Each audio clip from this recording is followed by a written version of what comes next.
Hello, I'm Austin Compton, and I'm a Senior Field Application Scientist at Oxford Nanopore Technologies. In this masterclass, I'll show you how to choose the right library preparation workflow for your experiment. In this masterclass series, we're guiding you through the Oxford Nanopore workflow from sample preparation to data analysis, so that whether you're new to Oxford Nanopore sequencing or experienced with it, you can learn more about our technology to support your research. Now let's continue your journey by talking through library prep. In this session, we'll review a range of library prep solutions available for the preparation of DNA, RNA, and cDNA samples for Oxford Nanopore sequencing.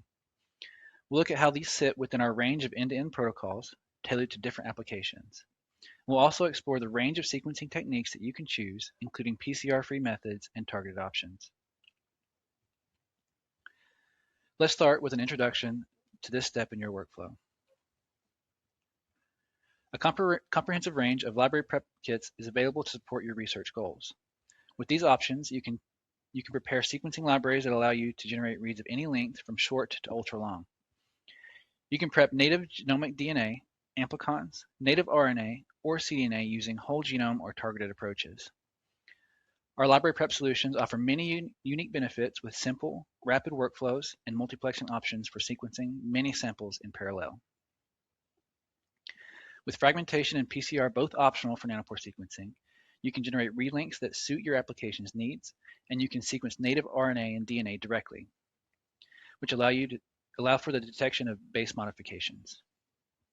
Our technology is also highly amenable to automation on robotic liquid handlers for hands-off, reproducible preparation of sequencing libraries. In this masterclass, we are focusing on the library prep component of the Oxford Nanopore workflow, but we also offer support from sample to answer. In our application workflow, you'll find complete support from extraction through to analysis. These include protocols for multi-omic human variation sequencing, targeted analysis of the hereditary cancer panel and pharmacogenes, telomere assembly, as well as microbial isolate sequencing. There are also many more end-to-end workflows available on our website. Together, they encompass a broad range of research areas and experimental goals. Each of these workflows features step-by-step guidance through the library prep and using the best kit for your application's needs. Today, I'll go through how our kits suit different experimental goals. We provide a comprehensive range of manual DNA and RNA library prep kits for you to choose from, offering solutions across different fragment lengths, inputs, and more. As well as this, our library prep solutions can be automated on a robotic liquid handler. We're partnered with multiple automation vendors to develop scripts for automated library prep. This is ideal for working with large numbers of samples, making your workflow as hands-off and reproducible as possible. Automated library prep is simple, compatible with various liquid handlers, and allows you to multiplex so that you can increase your daily sample sequencing capacity. We can help you automate everything from extraction to normalization, fragmentation, as well as library prep and pooling, so you can easily scale your workflow. Before we talk about the kits available for you to choose from, let's revisit how Oxford Nanopore sequencing works. For a more detailed introduction to this process, take a look at our first masterclass in this series, sharing how to get started with Oxford Nanopore sequencing. Here, we'll focus on the steps needed to prepare a library for this process. A key part of the library prep is the addition of sequencing adapters to the ends of DNA or RNA molecules. A motor enzyme is coupled with these adapters, and it is this motor enzyme that feeds a single strand of DNA or RNA through the nanopore, as you can see here. The motor protein also acts as a molecular brake to slow down the translocation speed of the molecule. As a strand passes through the nanopore, it causes a distinctive disruption of the ionic current passing through the channel, producing an electrical signal. It is from this electrical signal that the sequence of the bases is determined. Considering the kind of data you need for your application is key to choosing which library prep method is right for you. For example, because PCR is not a requirement, you can choose to prepare native DNA and RNA so that you can sequence regions that cannot be amplified and detect base modifications without extra library preparation steps. Alternatively, if you're starting from a low input amount, you may choose to use a PCR-based approach to boost your outputs in sequencing. Another important consideration is read length. Our technology is read length agnostic, so you can sequence strands from as little as 50 bases to millions of bases in length, all in real time. You can choose an approach that maximizes length, for example, to sequence large structural variants, or if maximizing read length isn't your priority, you can choose an option that prioritizes output. Now let's take a look at how to prepare sequencing libraries, starting with DNA. We offer two main chemistries for preparing native DNA, known as ligation and rapid methods. Our ligation-based approach uses a ligase to attach adapters to the ends of your DNA molecules. This method is optimized for output, for example, for sequencing whole human genomes, and it also gives you flexibility over the fragment lengths. Meanwhile, our rapid approach is optimized for speed, with libraries ready in as little as 10 minutes. In this method, adapters are attached to your DNA using a rapid chemistry without the need for enzymes. We'll go into this more detail later on in the presentation. As I mentioned earlier, PCR is not required for nanopore sequencing. This means you can sequence regions that are difficult or impossible to amplify, such as GC-rich areas. You can also detect epigenetic modifications without using extra wet lab steps like bisulfite treatment. To make use of this, simply choose a PCR-free library prep method. Our ligation sequencing kit is our most popular option, which is no surprise given its versatility and high outputs. While it's optimized to deliver the highest output of any of our kits, the library prep is still simple and straightforward to perform. You can choose to perform fragmentation or size selection before you start, but both of these steps are optional, as covered in detail in our extraction masterclass. You first prepare your fragments for adapter ligation with an enzymatic in-prep and nick repair step. In the second enzymatic step, you then attach your sequencing adapters to your DNA fragments using a ligase enzyme. The whole process, including the cleanups, takes around 60 minutes to complete. The method is highly versatile, so you can start with any sort of double-stranded DNA, including cDNA and amplicons, and not just genomic DNA. You can prep libraries for multiplex sequencing without PCR using the native barcoding kit. This method has an extra step in which you ligate different barcodes to each of your individual samples, and then pull the barcoded samples together. After this, you can then ligate your sequencing adapter to this pulled sample. You can prep up to 96 samples for sequencing in the same run, and the whole process takes around 140 minutes to complete, depending on the number of samples you're working with.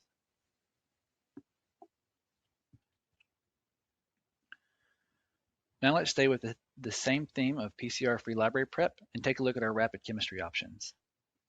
Our rapid sequencing kit is optimal where rapid turnaround time is your priority or have limited access to lab equipment. So here's how it works. The kit uses a transposase-based chemistry to randomly fragment your DNA molecules, and in the same step, tag the exposed ends of the fragments with transposase adapters. After this, you can rapidly attach your sequencing adapters to the tagged ends. This whole process takes around 10 minutes, and you don't need to use any third-party reagents. High molecular weight DNA is the ideal input for this kit to account for random fragmentation by the transposase. This method is also useful for plasmid DNA sequencing, as the transposase cuts open the circular plasmid so you don't need to perform separate linearization steps prior to the prep. This same chemistry is used in our rapid barcoding kits for prepping up to 96 samples for multiplex sequencing. Here the transposase is used to attach a barcode to each of your samples in the first step, then perform an impure bead cleanup, and rapidly attach the sequencing adapters to the pulled sample. This takes around 60 minutes, again depending on the number of samples you have. Another kit that makes use of our rapid chemistry is our ultra-long DNA sequencing kit. With this kit, you can prepare ultra-high molecular weight DNA for sequencing. Libraries prepped in this way produce read length 1050s of 50 kb and greater, and reads reaching megabases in length. These ultra-long reads are critical for applications including telomere-to-telomere assembly, resolving complex structural variants, and for phasing. And once again, epigenetic modifications are also preserved.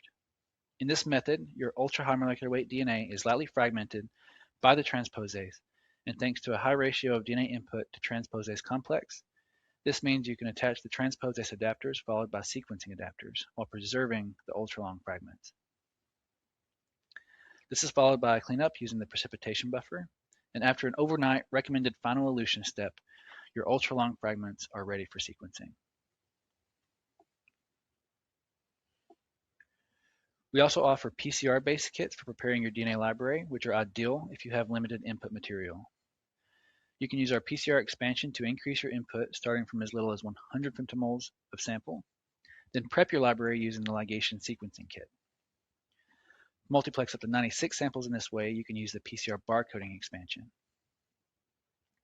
We also have a rapid solution for PCR-based prep as well. This is our transposase-based rapid PCR barcoding kit, which requires only 1 to 5 nanograms of DNA input. With this streamlined workflow, you can multiplex up to 24 samples at a time. If you're interested in exploring specific sequences in your sample, you can choose one of our targeted options. With our microbial amplicon barcoding kit, which is part of an end-to-end workflow, you can amplify and sequence full-length 16S and 18S genes from your bacterial and fungal samples. This gives greater resolution to your microbial samples than possible with short-read sequencing of just partial gene regions. The phrase targeted sequencing would usually refer to targeted library prep, followed by sequencing everything in that library. With Oxford Nanopore sequencing, you can also enrich or deplete targets during sequencing itself, without having to do any special library prep steps like PCR or host depletion. This unique capability is called adaptive sampling, and it's entirely software-based. You can use this approach to sequence digital panels without the need for probes. Because it's PCR-free, you can preserve base modifications as well. Find out more about how this software-based method works in our data analysis masterclass. Now let's take a look at the options available for you to prepare RNA or cDNA libraries. Our technology is unique in its ability to sequence native RNA directly.